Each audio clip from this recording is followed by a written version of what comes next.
Welcome to VLearn Virtual Learning Network.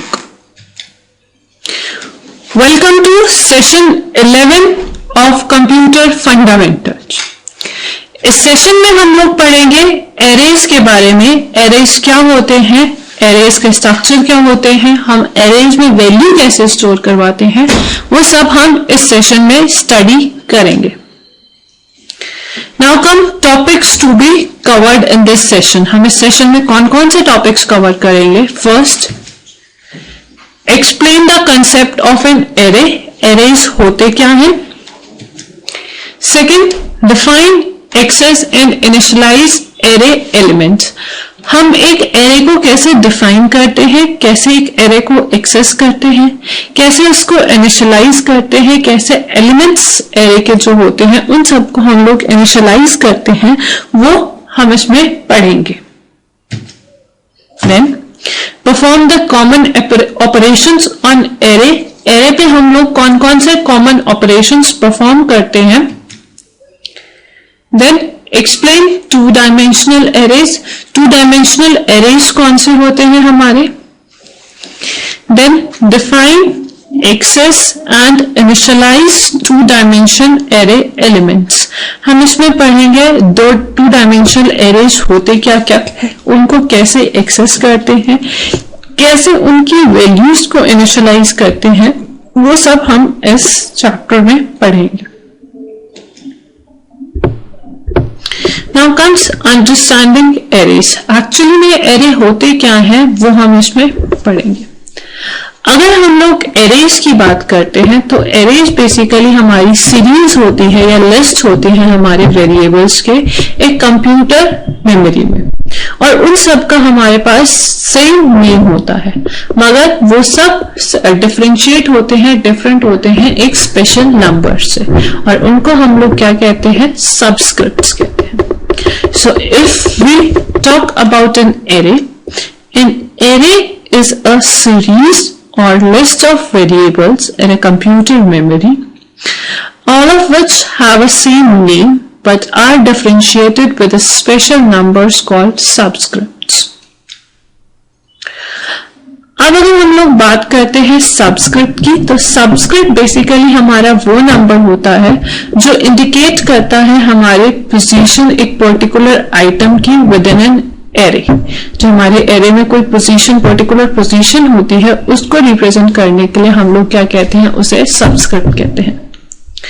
So if we talk about a subscript is a number that indicates the position of a particular item within an array. जब भी हमें multiple storage location की जरूरत होती है किसी objects के लिए, तो हम उस जगह पे हम लोग काउंटर प्रोग्रामिंग लैंग्वेज में एरेज को यूज करते हैं। सो एरेज का बेसिकली हमारे पास क्या है, हम लोग मल्टीपल स्टोरेज लोकेशंस पे अपने डेटा को क्या करते हैं, स्टोर करते हैं। So whenever you require a multiple storage locations for objects, you are using a real life counterpart of a programming array.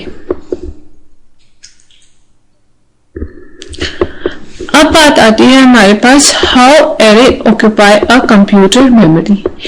एक array हमारी कंप्यूटर मेमोरी को कैसे ऑक्यूपाई करता है।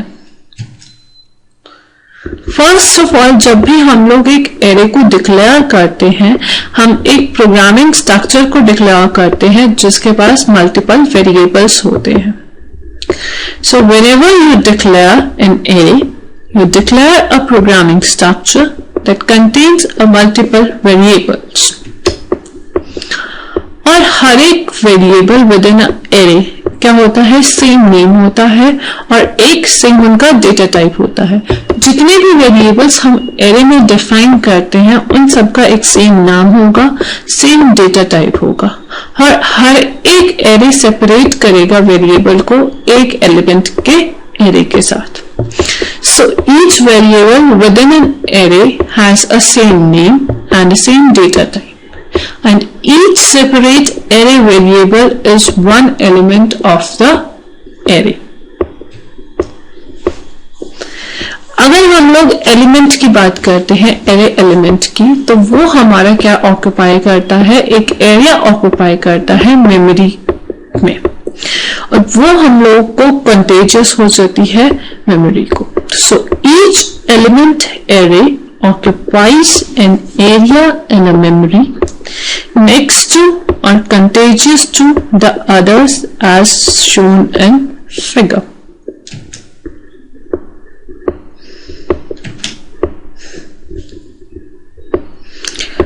अब हम बात करते हैं, हमारे पास हम लोगों ने यहाँ पे क्या डिफाइन करा, 3 एलिमेंट एरे डिफाइन करे और सिंगल वेरिएबल है कंप्यूटर मेमोरी में। हमारे पास कुछ वेरिएबल्स हैं 25, 36, 47 और ये हमारा क्या है, सिंगल नंबर है, एक कंप्यूटर मेमोरी में हम लोगों ने स्टोर करवाया। तो हम लोगों ने इसके नेक्स्ट में हम लोगों ने यहाँ पे मेमोरी को स्टोर करवाया और यहाँ पे सिंगल मेमोरी को हम लोगों ने, सिंगल वेरिएबल को कंप्यूटर की मेमोरी में क्या करवाया, स्टोर करवाया। Now comes initialization of one dimensional array. हम वन डायमेंशनल एरे को कैसे इनिशियलाइज कर पाएंगे? अगर हम लोग एरे की बात करते हैं तो एरे हमारे पास यूनिटलाइज होते हैं अलोंग विद द डिक्लेरेशन। जब हम लोग उसको डिक्लेयर करते हैं तभी हम लोग क्या करते हैं, इसको इनिशियलाइज करते हैं। सो किसी भी एरे को इनिशियलाइजेशन करना हमारे लिए बहुत जरूरी होता है। So an array can be utilized along with a declaration. For an array initialization, it is required to place the elements separated by commas enclosed within a braces. अगर हम लोग किसी एरे को इनिशियलाइज करवा रहे हैं तो उस केस में हम लोगों को सारे एलिमेंट्स जो है उनको एक जगह पे प्लेस करना पड़ेगा और वो सारे कैसे सेपरेट होंगे, बाय कॉमास, और उस एलिमेंट्स को हम लोग कहाँ पे इनक्लोज रखेंगे, with in a braces. Braces के अंदर हम उन एलिमेंट्स को स्टोर करेंगे। जैसे इंट A5, इंट हमारा क्या डिफाइन कर रहा है यहाँ पे, डेटा टाइप। A5 हमारा डिफाइन कर रहा है, A हमारा एरे डिफाइन कर रहा है और 5 हमारा डिफाइन कर रहा है उस एरे का साइज। अब उस एरे में हमारे एलिमेंट्स क्या क्या होंगे, 1 2 3 4 5, जो हम लोगों ने किस में रखे, कर्ली ब्रेसेस में रखे, और उनको सेपरेट कैसे करा हमने उन वैल्यूज को 1 2 3 4 5 से, और एंड में हम लोगों ने सेमीकोलन लगा के उस स्टेटमेंट को क्या कर दिया, टर्मिनेट कर दिया। It is possible to leave the array size open. The compiler will count the array size. अगर हम लोग array का साइज ओपन रखते हैं तो जो कंपाइलर होता है वो काउंट करता है हमारे array का साइज क्या है।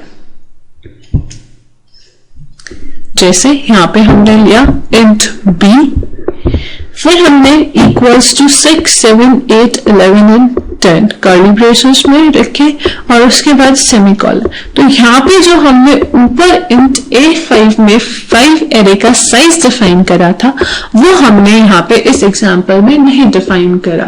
तो अब इस केस में जो कंपाइलर है वो काउंट करेगा हमारे एरे का साइज क्या है और वो डिफाइन करेगा कि हमारा जो एरे का साइज है वो क्या है, 5 है हमारे पास।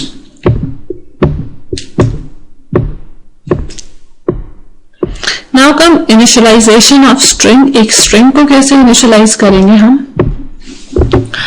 अगर हम लोग एरे ऑफ कैरेक्टर्स की बात करते हैं तो वो बेसिकली हमारी क्या कहलाती है, कैरेक्टर स्ट्रिंग, और हम लोग इसको इनिशियलाइज करवाते हैं by placing that particular string into double quotes. हम उसको डबल कोट्स में लिख के उस स्ट्रिंग को इनिशियलाइज करवा सकते हैं। जैसे character A20 equals to double quotes computer science double quotes close semicolon. तो ये यहाँ पे डिफाइन कर रहा है कैरेक्टर टाइप का हमारा डेटा टाइप है, एरे का साइज हमारा 20 है, इक्वल्स टू कंप्यूटर साइंस हमारी क्या है, एक स्ट्रिंग है, एक कलेक्शन ऑफ कैरेक्टर है, और वो हम लोगों ने किस में लिखी, डबल कोट्स में यहाँ पे हम लोगों ने लिखी। Then comes another example, character B equals to Calcutta. अब यहाँ पे हमने अपने एरे का साइज डिफाइन नहीं किया है, यहाँ पे हमने अपने एरे को क्या रखा, ओपन रखा। अगर हम लोग बात करते हैं, a string is a series of characters stored in a consecutive bytes of memory. This implies that one can store a string in an array of characters with each character kept in its own array element. The last character of every C++ string is a null character. अगर हम लोग string series की बात करते हैं character में, तो वो स्टोर होती है consecutive byte मेमोरी से, मतलब लगातार मेमोरी की बाइट में हमारे पास स्टोर होती है। ये इंप्लाई करता है कि एक जो इंसान है वो स्टोर कर सकता है स्ट्रिंग को एरे इन अ कैरेक्टर्स, और हर एक कैरेक्टर को हम लोग किस में कैप करते हैं, हर एक एरे के एलिमेंट में। तो जो लास्ट कैरेक्टर होता है हमारे पास C++ स्ट्रिंग का, वो कैसा होता है, नल कैरेक्टर होता है। सो ऐसे जो है वो वैल्यूज को क्या करवाता है, वो स्टोर करवाता है। Char city equals to Calcutta is an array of characters while Car City Calcutta। अब बात आती है प्रोसेसिंग एन एरे। एक हम लोग एरे को कैसे प्रोसेस करते हैं, कौन कौन से ऑपरेशंस एक एरे पे परफॉर्म करते हैं। So processing an array, the various operations possible on arrays are first traversal, second searching, then sorting, then insertion, then deletion। अब बात आती है ट्रैवर्सल की। अगर हम लोग ट्रैवर्सल की बात करते हैं तो इसका मतलब क्या होता है, हर एक लोकेशन जो है हमारे एरे की उसको एक्सेस करना, may be for the display purpose. Suppose करो हम लोग एक प्रोग्राम कंसीडर करते हैं जो हमारी रीड कर रहा है क्या, 5 वैल्यूज, कहां से, यूजर से, और उसके बेसिस पे हम लोग क्या फाइंड आउट करते हैं, मैक्सिमम वैल्यू फाइंड आउट करते हैं। तो if we talk about traversals, it means to access each location of an array, maybe for the display purpose. Consider a program which will read a 5 values from the user and find out the maximum value. Hash include iostream.h हमारी header file है। void main हमारा function define करा हम लोगों ने, int t a5i, cout enter 5 values, for loop लगाया हम लोगों ने, cn एरे को कॉल करा, t equals to A array को डिफाइन करा हम लोगों ने, फिर से हम लोगों ने फॉर लूप लगाया, स्टेटमेंट में हम लोगों ने इफ कंडीशन लगा दी, सी आउट मैक्सिमम वैल्यू हम लोगों ने इसमें डिफाइन करी है यहाँ पे। उसके बाद आया हमारे पास सर्चिंग। अगर हम लोग सर्चिंग की बात करते हैं तो सर्चिंग बेसिकली हमारे को जो भी हम लोगों ने उसमें डेटा एंटर करा है उसमें से हम लोग की वैल्यूज फाइंड आउट करता है, जो भी हमारे पास यूजर में प्रेजेंट है या नहीं है वो वैल्यू वो फाइंड आउट करने में हमारी कौन हेल्प करता है, searching. So if we talk about searching, this is the method that find out whether the data entered by the user is present in an array or not. There are 2 types of searching method. First, linear or sequential search. Second, binary search. If we talk about linear and sequential search, basically क्या होता है, हमारे पास जो भी unsorted list होती है data की, उसमें हम लोग क्या करते हैं, सर्चिंग परफॉर्म करते हैं और हम लोग ये फाइंड आउट करते हैं कि सर्चिंग प्रेजेंट है हमारी लिस्ट में या नहीं। So if we talk about a linear or sequential search, this is the method is slower, inefficient and works on unsorted list. If the data we are searching is not present in the list, we came to know at the end. और अगर हम लोग बात करें binary search की, तो this is the method that requires array either to be in ascending or descending order. This method calculates a mid location from initial and final locations and compares the data with the value of present in mid location. अगर हम लोग binary search की बात करते हैं तो इसमें हमारा जो एरे हम लोगों के पास होता है या तो वो असेंडिंग ऑर्डर में होता है या फिर वो डिसेंडिंग ऑर्डर में होता है, और इसमें हम लोग क्या कैलकुलेट करते हैं, मिड लोकेशन फाइंड आउट करते हैं अपने एरे की, कहां से, इनिशियल से लेके फाइनल लोकेशन से, और फिर हम उस डेटा को क्या करते हैं, कंपेयर करते हैं उसकी प्रेजेंट वैल्यू की मिड लोकेशन पे हम लोग फाइंड आउट करते हैं। और अगर हम लोग बात करते हैं सॉर्टिंग की, तो सॉर्टिंग का मतलब हमारे पास क्या है कि हम लोग कोई भी डेटा को क्या कर रहे हैं, अरेंज कर रहे हैं, या तो उसको असेंडिंग ऑर्डर में अरेंज कर रहे हैं या फिर हम उसको डिसेंडिंग ऑर्डर में अरेंज कर रहे हैं। So if I talk about the word binary search, this method requires the array to be either in ascending or descending order. This method calculates the mid location from initial and final location and compares the data with the value present in the mid location. Sorting, if I talk about sorting, it is a method to arrange the list either in ascending or descending order. Now comes selection sort.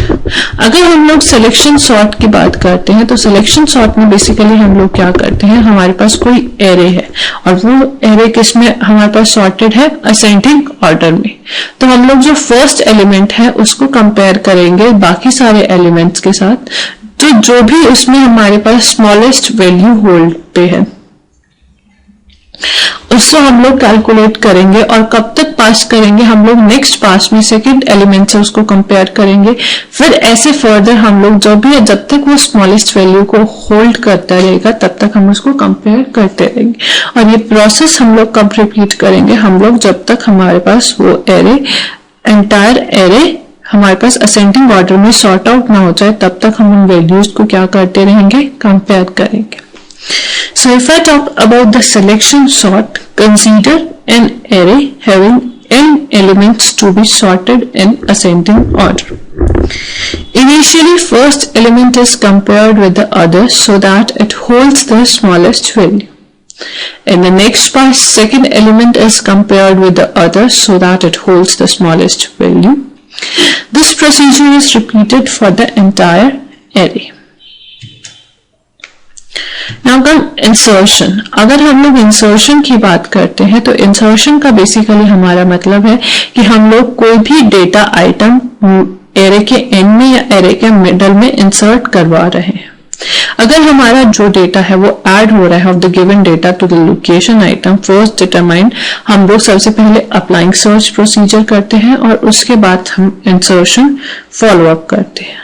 So if I talk about insertion, insertion means the addition of data item in the middle or at the end of an array.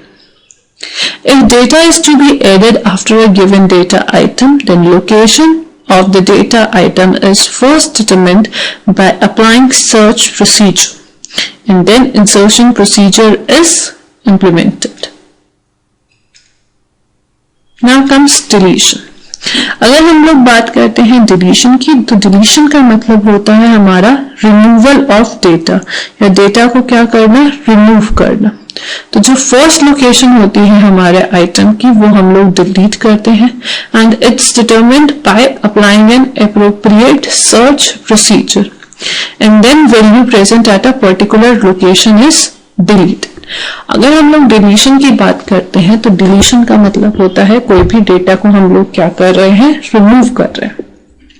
So, सबसे पहले हम लोग location find out करते हैं उस item की जो हम लोगों को डिलीट करना है, और फिर हम लोग एप्रोप्रिएट सर्च प्रोसीजर अप्लाई करते हैं।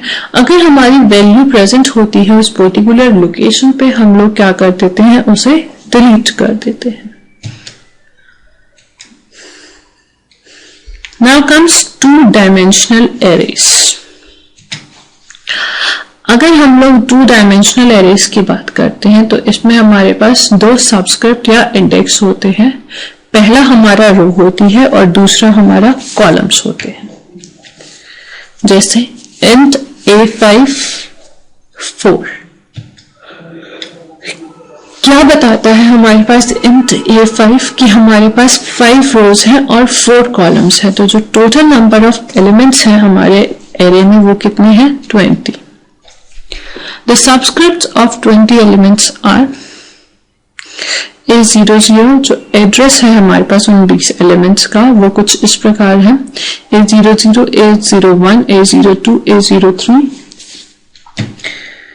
A10, A11, A12, A13, A20, A21, A22, A23, A30, A31, A32, A33, A40, A41, A42, A43। तो ये हमारे क्या है, सबस्क्रिप्ट्स हैं हमारे उन 20 एलिमेंट्स के। So if we talk about two-dimensional arrays, it has two subscript or index, first for row and second for column. For example, int A54, the above has 5 rows and 4 columns. The total number of elements are 20. The subscripts of 20 elements are shown in the figure. Now comes initialization of two-dimensional arrays. हम लोग two-dimensional array को कैसे initialize करते हैं? The initialization is done at the time of declaration of an array. हम लोग initialize जब करते हैं जब हम लोग एक array को declare करते हैं. For example, int A24 1 2 3 4 5 6 7 8. For more clarity, A24 1 2 3 4 5 6 7 8. हमारा जो ऊपर जो डेटा गिवन है वो ग्रुप भी हो सकता है विद द इनर ब्रेसेस, और ये कौन इग्नोर करता है? हमारा जो कंपाइलर है वो इस ग्रुप डेटा को क्या कर देता है? इग्नोर कर देता है। So if we talk about the initialization of two-dimensional array, the initialization is done at the time of declaration of an array. For example, int A24 equals to 1 2 3 4 5 6 7 8. For more clarity, int A24 1 2 3 4 5 6 7 8. The above data can be grouped. The inner braces are ignored by the compiler.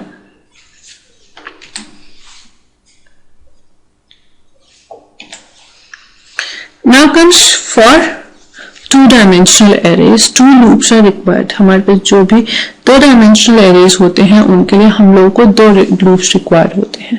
The following program find out the maximum value sorted in a two-dimensional arrays. Hash include istring.h, constant int m is equal to 5, void main int mmijt, cout, enter the array elements, for loop, again for loop, cin aj, t is equal to a00, for loop again,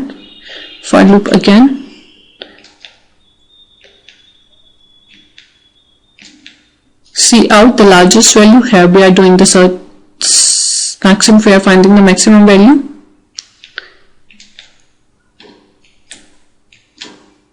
Now see array in detail. Arrays की बात करते हैं हम लोग, तो arrays जो है हमारे बहुत इंपॉर्टेंट है हमारे सी के लिए, और हम लोगों को इसकी बहुत सारी डिटेल्स। तो फॉलोइंग हमारे पास कुछ इंपॉर्टेंट कॉन्सेप्ट्स हैं जो सी से हमारे पास रिलेटेड हैं। First, multi dimensional arrays. जो सी है हमारे मल्टी डायमेंशनल एरेज को क्या करता है? सपोर्ट करता है।